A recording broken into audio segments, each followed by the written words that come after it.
Today I'm showing you everything you need to know about the engineer class, weapon mods, skills, how to play, what to spend the money on each wave. So we're going to move through this very quickly. As you can see right here, unloading the entire 19 shot ability and the grenades during the Z timer. Exactly what we want to be able to do. Use it very fast and inflict damage. Wave 1, we'll be using the multi-tool, and I'll be giving you the weapon loadouts in a few moments. So the explosive shotgun that we get for wave 1 and 2 is really optimal. This is a really powerful 1 and 2 wave gun. We have a nice little explosive radius. It's a lot of small mobs, generally of the weaker enemies, and this explosive shotgun does make nice work of them. Aim at the head or the upper chest on the other dudes because it's an explosive gun. It can get the crits by not actually hitting the head, but you do have to aim like somewhere in the chest area. Still very easily to get crit shots and multi-kills. Couple that with the fact that it gets a 33% refund rate on a kill, so you get basically roughly 33% more ammo. And waves 1 and 2, we also get to use this ability for 19 shots. It's pretty, really good class for the waves 1 and 2. Then on wave 3, we get our main gun, and depending on the amount of kills you got, you're either going to get tier 3 or tier 4 armor right off the bat, and you'll have money to give to the medic on wave 4 and 5, and potentially the boss wave as well, especially if you don't max out your ammo on the boss wave, which generally you don't need to do. You can give a little bit more money to the team. This build really only requires the one weapon. It's another build that really does not need a sidearm. You're suffering from using the sidearm generally. You're suffering from picking up a second weapon. Just reload. You're not going to be able to afford really the G33 until the final boss, and you're better off just making sure everybody is armored up and set. Going to be starting with the skills, and then we'll move on to the weapon mods. Going to take tool up for two reasons. One, we get free multi-tools waves 1 through 3, and then we get free floor traps waves 4 and 5. So waves 4 and 5, we get 4 floor traps. We're going to buy 4 on wave 4. Then we can get at least probably 2 during the wave, because we only have to get 22 kills to get 1. So you're going to get at least 1, probably at least 2 during the wave, giving you the ability to have up to 6 plus floor traps, 6 or 7 if you get a lot of kills in a wave. Now that is a lot of floor traps. That is just beautiful, and that's why I took that over a little bit extra armor. So major damage, 25%, just is a no-brainer over the other ones. Can't really see that being better than 25%, and I don't see that being better than that at all. Now on normal difficulty, you could probably go for the movement speed, but this is a lot of armor. We can't get stumbled. It's really dealer's choice, but I like that extra armor. That's like a whole boss hit on Hell on Earth. So that's pretty massive. On normal, that's like getting hit several times, getting hit by just like scraped by a boss a couple plus times. So that is really big, especially if you can dodge a little bit. That'll make you pretty much invincible on normal if you can dodge. Now we got full blast. This is really big for our starting weapon on our shotgun. Also, this gives us easier crits when we use our tier 4 weapon, allowing us to aim in the upper chest and get headshots very easily. Honestly, when I throw that floor trap, I'll just aim straight at the middle chest on the Steaks and Flesh Pounds, and every time I'll see their head pop. So, yeah, it's pretty sweet. Then we got Rally Beacon, that's for a team, so that's just no-brainer, non-team, team. So, yeah, we're taking the team. Then over here, we only got one that kind of gets comboed, and that's the projectiles. So we'll be taking the projectiles here, and then we'll be taking the increased projectiles there.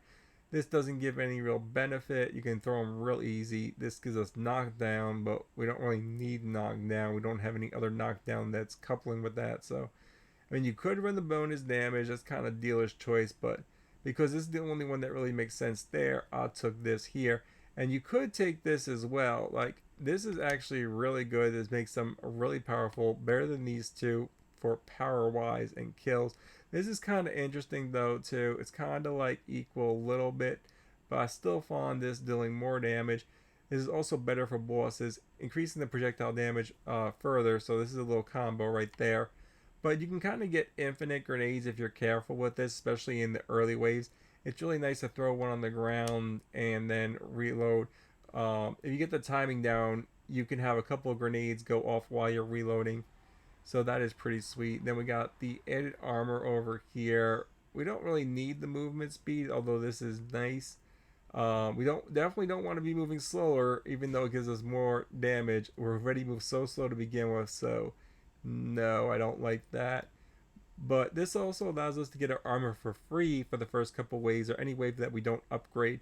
We can just use our ability after we get to the trader, talk to the trader again, get our ability back, and reuse the ability. So we get free armor on any wave that we don't upgrade, and we get more armor during the wave. So this is kind of a really good one right there. Then this right here, if we take this and we take this, we end up with 19 shots.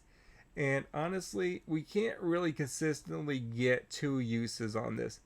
Now, if this could give us more energy and could always give us like 2, you would have to spam it at the beginning of the wave.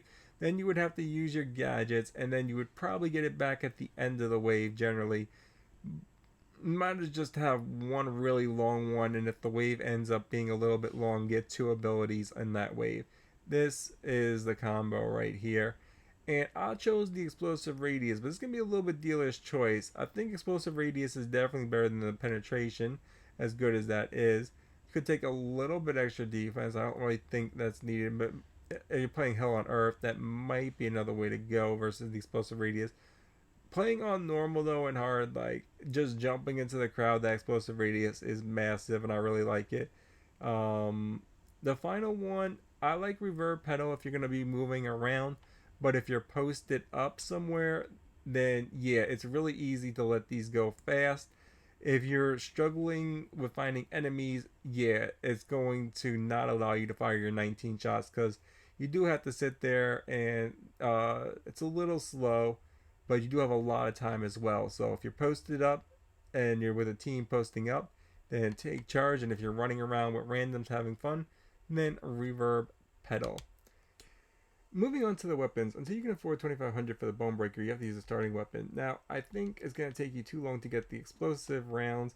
You might be able to use it for a round or two. You could also use the starting gun with the explosive rounds up until the point of actually being able to put it on the Bonebreaker as well.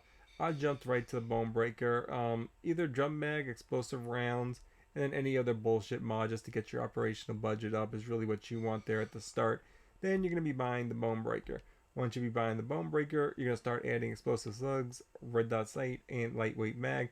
That'll get you basically max operational budget. We'll be running 30 under operational budget, which is the closest we can get while keeping the explosive mags. That also allow us very easily, as you saw, to get tier 3 or tier 4 armor and buy our main gun maxed out on wave 3. Just to show you really quickly the G33 setup. You can either run Incendiary or Freeze. Those are the 2 best for that. Then we got Extended Barrel, Red Dot Sight, 8 round, and Affliction. Now, if you really want to fire fast, I mean, you could use the other one. I noticed a huge difference in how fast I froze and how fast I burned with having 150% Afflictions versus having 0. I didn't max this out yet, but I should. I'll do that in a moment. But yeah, you really do notice the affliction difference, and I feel like you get the most per ammo, but you probably could inflict on some dudes a little bit faster with the fire rate. Personally though, I think in most scenarios you're going to benefit more from this. I will admit I didn't play a huge lot with the G33, just a little bit to test it out, especially because this Ifrit just blows it out the water. And here's the setup for our main gun: fast focus, laser sight, red dot sight, extended canister, and plasma compressor. We'll be using tier 2 secondary fire mode for most of our damage, and you can swap in between and use the primary fire mode to clear out trash real quick in between taking out elites. You can also crouch on the floor and just, spray it back and forth. And that's everything you need to know for the engineer class. It's not too complicated. If you have any specific questions, just ask. If you liked the video, leave a like, comment, share. It helps others in the video. I hope this helped.